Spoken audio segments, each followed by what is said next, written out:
The books that I read for the last 40 years, and today I have my special guest. She is a debut author and the author of the book More Than a Survivor, 8 Keys to Overcoming Sexual Assault and Finding a Path to Living a Fulfilled Life. No other than Miss Amy Mckiernan. Hi, Daniel. Welcome, Miss Amy, on Book 101 review. And can you please introduce more about yourself that I miss? Yes. Well, first of all, thank you so much for having me. I'm happy to be here. And yes, I'm Amy Mckiernan, and I am a first time author of, like you said, the book More Than a Survivor. And in addition to that, I am the director of employee relations for five early learning centers where I get to really work with adults and teaching teens and working on strong communication skills. And I also just recently signed on to be a presenter for campus outreach services, which is exciting. Yes, and thank you so much for sharing your knowledge and wisdom to the world. Miss Amy. Thank you. So the title Power. The phrase more than a survivor is a profound declaration. Why is it essential to frame the journey not just a healing from trauma, but as a moving forward, a distinct identity beyond the survival label?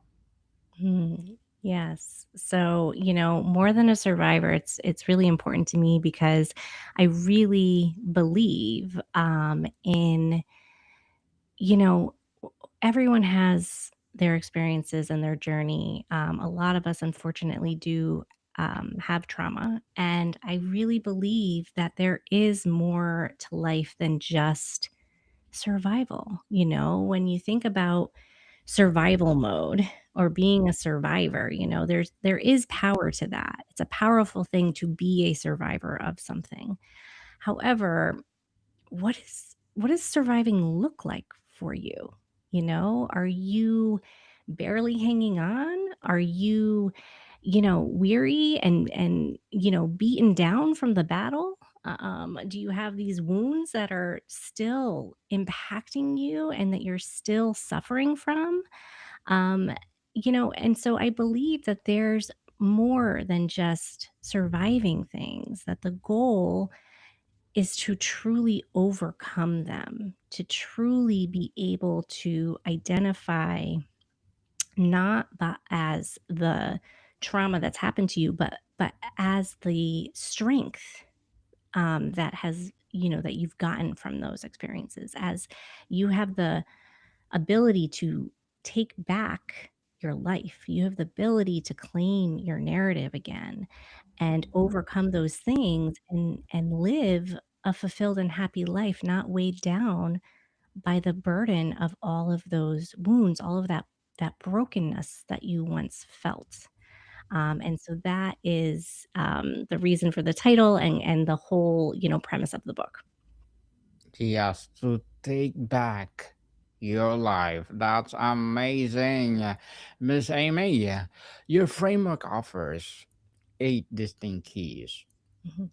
Are they meant to be used in a linear sequence, or are they more like a tools or a toolkit where a person might need different ones at a different times in their non-linear healing journey? Yes, that's a great question. So yes, there are 8 keys that I kind of came up with while I was writing this book, actually, and they are not meant to be done in any particular order. And each person's journey is unique to them, and it's going to look different. And these keys, some keys might come easier than others for certain people. And that's okay. There are certain keys that you just might not be ready for yet. And that's okay.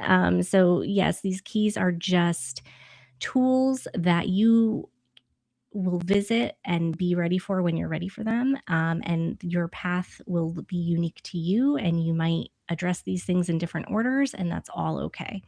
Um, they're meant to be tools, like forever tools that you can always revisit at any point. Offer other tools that will help you for sure. Refining overcoming, Miss Amy. The word overcoming can sometimes imply leaving something completely blank behind. How do you define overcoming in the context of trauma that becomes a part of life story? Is it about integration or rather than erasure? Yeah, that's a really great question, Daniel. Yeah, it's integration, for sure. It is not about forgetting and suppressing. I really do believe that a part of overcoming and a part of fully, truly, deeply, beautifully healing is, not forgetting, not pushing it away, but addressing it. Addressing it and being able to look at your experiences as just that, they're experiences. They are not the definition of you, and they are not these heavy burdens that you have to wear and carry every single day. They are experiences, they happen to you, there's lessons from them, and eventually to be able to separate them and put them away in a sense, put them away where they belong. They don't belong on your shoulders every single day. They don't belong, as your identity. They belong, as a part of your story, something that you can revisit when you want to or need to, but in the end, you can put them where they belong in your mind and move forward with power and grace. And those are the things that you carry with you every day is the power, the strength, and the confidence that you gain from, your journey in life. So yeah, I think overcoming is very much not erasing. It's having a healthy relationship with your own journey in life and with the experiences that have happened and your healing that has happened. Yes, to move forward with grace for sure. On the healing process and practical application, Miss Amy, if you had to identify one of the eight keys as the most critical cornerstone, the one the others depend on, which is would it be and why? Is it a safety, self compassion, or something else?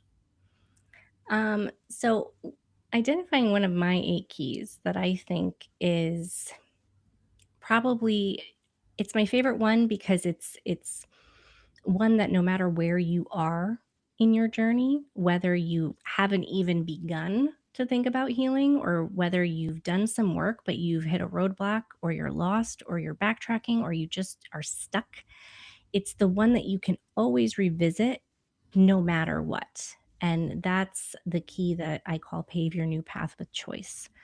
And it's all about owning our choices again, taking control of our lives again. And if you are someone who has experienced, sexual abuse, your choices were taken from you. You didn't have choices in those moments, and that can leave you feeling very out of control in life, very much like powerless in life. And so with Pave Your New Path of Choice, it's all about paving a new path in life and reclaiming those choices and taking it one choice at a time. So whether you're lost and you don't know where to start, it's about making one choice towards your healing today. Maybe it's realizing that you need to find a support system for yourself. What does that look like? It's that choice of I'm going to reach out to a support group or I'm going to reach out to a therapist today. Maybe it's simply I'm going to get out of bed and I'm going to take a walk today. I'm going to Mm, force myself to do that because I know that's what's healthy for my body, and it even could be a choice of what not to do, what not to put in your body, what not who not to surround yourself. I'm gonna make a boundary today. I'm gonna set a boundary today because that's what's Mhm. important for my healing. And so, you know, paving your path with choice, paving a new path in life is really hard, and it takes time, and there's roadblocks, and there's stalling, and there's backtracking, and there's all these things that get in the way.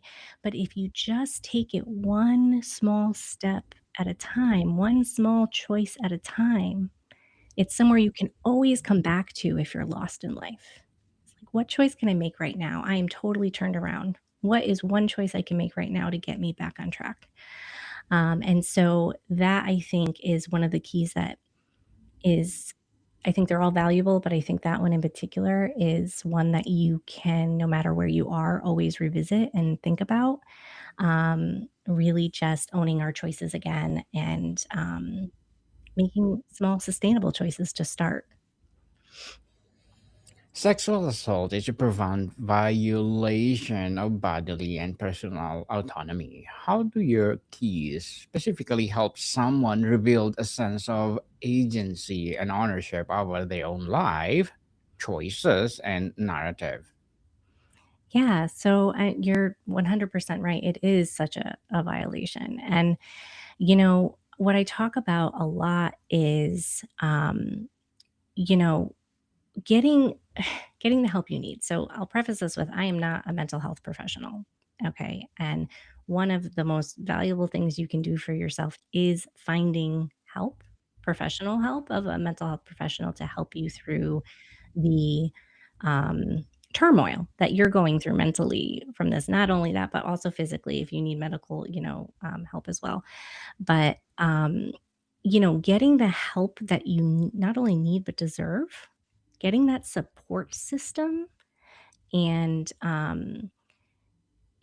starting to take care of yourself and starting to identify where the impact is and how much it truly is impacting your life. um, it helps you gain that autonomy back, because we don't realize, at least I didn't in my journey, like how much, how deeply rooted pain and wounds are for us, and they come out in all different areas of life if we don't address them. And so, whether it's professionally, whether it's in relationships, so using these keys and tools to really dig deep, I call it internal gardening, and finding the roots of things and identifying the impact and leaning on supports and putting things where they belong and all of that, that helps you, feel the control you deserve in your own life. It helps you identify and work on and heal and really take back what's rightfully yours, your life, your autonomy, your choices, your power. Um, so, yeah, I think, I hope that answered your question. Indeed, definitely, Miss Amy. The role of anger. What does the powerful emotions like righteous anger fit in through this framework? Is it a fuel to be channeled, a stage of move through, or protective force to be honored? Mm, that's a really good question. I think that anger anger has its rightful place, you know, Mm-hmm. especially when things are just happening and action needs to be taken, and things like that. Um, and I think that in the end, the goal is to release anger and resentment, because I find that anger and resentment, it doesn't serve you. It does really impact you when you hold and carry it. And that doesn't mean, I talk about what like forgiveness means to me in the book. And, it doesn't mean that you are saying what happened is okay. And it doesn't mean that it should happen again. And it doesn't mean that there aren't boundaries or, you know, actions to be taken, justice to be served, and things like that. It just means that you are not allowing that person's actions to control you anymore. You are releasing them of that power that they have over you. You know, I'm at a point in my life where I don't carry this anger and resentment and hatred anymore. I did for a long time, but I don't Mhm. anymore because it didn't serve me and it was weighing me down. It was taking away from who I wanted to be. It was keeping me stuck. And, releasing that and saying, you don't get that power over me. You don't get to hold anything over me. I get to feel what I want to feel because I want to feel it. And you don't get to have that control. It's actually very freeing to not have your emotions and your kind of way of being be run and controlled by somebody else's actions toward you. So I think that there's always anger happens, right? And there's always a place for anger, and it's something to be worked through and put where it belongs eventually. Because if you allow it to consume you, um, it's going to weigh you down. It's going to be a burden. It's going to cause you to have so much resentment, and it's going to cause you to be stuck. And it is so freeing to not have that weighing down on you anymore. Very well said, Miss Amy. Very well said. Thank you. Trauma often disconnects a person from their body, which is most directly addressing healing the somatic experience and rebuilding a sense of safety within own skin. Can you just repeat the question? Yes, trauma often disconnects a person from their body, Mhm, which keys most directly address healing the somatic experience mhm. and rebuilding the sense of safety within its own skin. Yes, okay, thank you, sorry, I missed part of that. Yes, so I think that there's a few of them of the keys, cover that, I think that first and foremost, is speaking up, letting your voice be heard. A lot of us carry these things and we don't talk about them and we don't get help. And so I think that that's one of the things that has to happen in order for you to really be able to release this pain from your body. And so getting that support system, speaking up, figuring out what that support system is going to look like for you. One of them I do believe should always be a therapist or a support group of some sort. And then also, understanding the impact of everything. Understanding how deeply this runs within you. How is it coming out in different areas of your life? What are tendencies that you've developed? What are, walls that you've put up around certain things because of the trauma? And so, I think there's a few keys that definitely go hand in hand in helping you really release that pain from your body, from your mind, and support system is definitely a key. I really don't think anyone should go through this kind of trauma without some sort of proper support. And it's important to keep in mind that support systems look different for everybody. Just because you don't have a supportive family doesn't mean you don't get a support system. It's all about figuring out what that can look like for you. There are so many resources out there these days, and so many people who have experiences like this, unfortunately. And you are not alone. You are not alone. So, allowing your voice to be heard, finding that support system for yourself so that you can truly start getting the help you need and deserve, identifying the impacts that it has had on you so that you can truly heal and release that pain. Release that pain. So, Miss Amy, as a debut author, what are your short-term and long-term goals? Yes, thanks for asking. So, this is my first book, and um, my goals are to help as many people as possible. I want this book to be a source of healing for anyone who needs it. And, I in the book I also intertwine perspectives of my own support system throughout, and so it actually makes it a tool that allies and people who are supporting those who have gone through this can also read. And in the book is a reflective journal that the reader can download and utilize throughout, so that they are not only reading about my experiences and my journey and my thoughts on the keys, but they get to connect to their own experiences through it and really do some self-reflection and some healing, um, while they're reading it. And so my goal is to just spread as much hope and healing as possible. If I can help one person identify as an overcomer, if I can help one person take that next step in their journey, that's all I need. I know how lonely it feels. I know how stuck in the brokenness it can be, and I just want to be a voice, for others, and I want to be a support for others and, hopefully a guiding light to, really help people take their lives back. A guiding light, and thank you for that guiding light.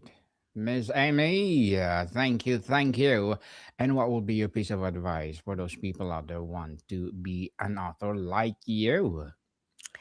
So being an author, I again, this is my first book, but it goes back to choices. Make one small Mm-hmm. choice, do the thing. This experience for me was healing within itself. You know, I had never written a book before. I just had this thing. I had this vision. I had this desire to help people. And so I just started writing. And I didn't have an organizational tool. I just started getting it down on paper. And then I would, kind of like step back and be like, I'm done. And then I would revisit it and be like, no, I'm not. Oh, wow. I avoided a lot of stuff over here. Let me try again. And so Mm-hmm. keep, especially a book like mine, a book that is meant to inspire others, a book that is sharing a very personal journey. Give yourself the time, give yourself the grace, and just remind yourself that your voice is important. It's meant to be heard, and your voice can likely help other people. So don't be afraid to take that small step and make that small choice and get started. Yes, and thank you for that advice, Miss Amy. And can you please recommend a book or books that implement your journey? Sure. So I have two. So when I was a young adult, my dad gave me a book called "Who Moved My Cheese" by Spencer Mhm. Johnson. And it's a great book. It's an easy read. I think anyone could enjoy reading it. I think young adults, teenagers especially. And it was really helped me with some of life's like unpredictable paths that opened up, and making kind of like unexpected choices and taking unexpected turns, and kind of accepting new paths in life that you're resistant to. And so that book, I read it a very long time ago, and it has always stuck out in my brain. I actually my teenage son has it now too. So and then the other book is Let Them by Mel Robbins, and I read that book recently, and it was perfect timing for me because as I was getting ready to release my book, I was Mhm. feeling a lot of angst about, oh my gosh, like, is this really good? Like, do I really have something to offer people? What will people think? Are people going to judge me? Like, really just, now I'm going to be on social media. I don't really do social media. Like, I'm having all these like worries about other people. And I read her book and I was like, "Oh, she's talking to me. Okay, I see. Thank you. I appreciate it. Never met you before, but I appreciate it." And it was just what I needed to be like, "You know what? Let them. It doesn't oh, Let well, them. let them. I'm gonna let me. I'm going to do this thing anyway because it's important and I'm passionate about it, and they're gonna ever the world will do what it's gonna do, but I'm still going to take this next step in my life." And so, yeah, it was very, very helpful in that moment. Let them, people. Don't care what people say about you. Let them. Miss Amy, thank you for the recommended books. And how do you, let's say, conceptualize hope in this work? Is it a feeling that comes and goes, or is it more discipline or a practice that your keys help cultivate? Yeah, I mean, I think it can be a feeling that comes and goes. I've lived that. I've experienced that, feeling hopeless, feeling hopeful, then having it go away. So I think that it's natural for that to ebb and flow at times, but it's also a practice, like it can become a practice, right? So once you get a handle on these things, you are able to navigate those more hopeless moments in life and remind yourself that, you know what? This isn't the end. This isn't the end of the story right now. What's happening? This is a moment. This is a moment that I am working through, and there is more to come. And it can help bring back that this isn't hopeless, actually. I feel like it is in this moment, but it really isn't. This is something that I'm working through one step at a time. Don't borrow a future that isn't yours. That's something that my dad tells me sometimes. Just one step at the time. What is the next step in this moment? So, yeah, I think that it can feel like something that ebb and flows, but it can become an outlook on life and a practice in life that you really can hone in. Yes, definitely. So, Miss Amy, before we wrap up our discussion for today, I'm inviting you to please do listen to my other podcast, people, because my abstract essay is already in sixth season, abstract poetry in second season, and my book 101 review in sixth season as well. Comedy 101 in third season, and Food 101 in sixth season as well. Geography 101, Love Letters, Movie 101, Review Music 101, our fourth season. Science 101, Sex 101, third season. And My Baby Podcast, Trivia 101, Law 101, and Mental Health 101, Motivation 101, Entrepreneurship 101, and of course, My Bible Verses 101. Please listen to them wherever you listen your podcast. So, Miss Amy, if every reader could internalize one core truth more than a survivor, what would you want the truth to be about their inherent worth and their capacity for a future defined by more than their past? That's a great question. I would want every reader to walk away with the sense that there's hope. It's never too late to start healing. It doesn't matter how recent or how long ago you've experienced pain. It's never too late to start healing, and overcoming is possible, and you deserve it. Yes, it's never too late, people. It's never too late.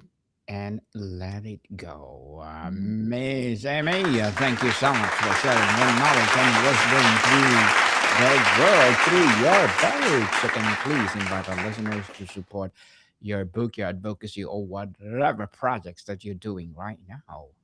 Yeah, so you can find my book on Amazon, as well as many other sites online. You can find me on my website, amymckiernan.com. And if you join my newsletter, you will get a free excerpt of one of my keys.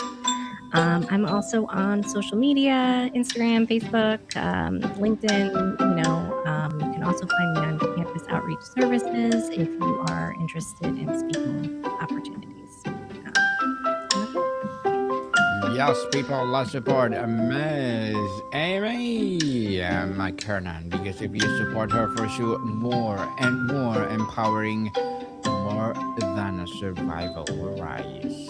So, Miss Amy, thank you so much for your time. Thank you, Daniel. More to come, people. See you soon.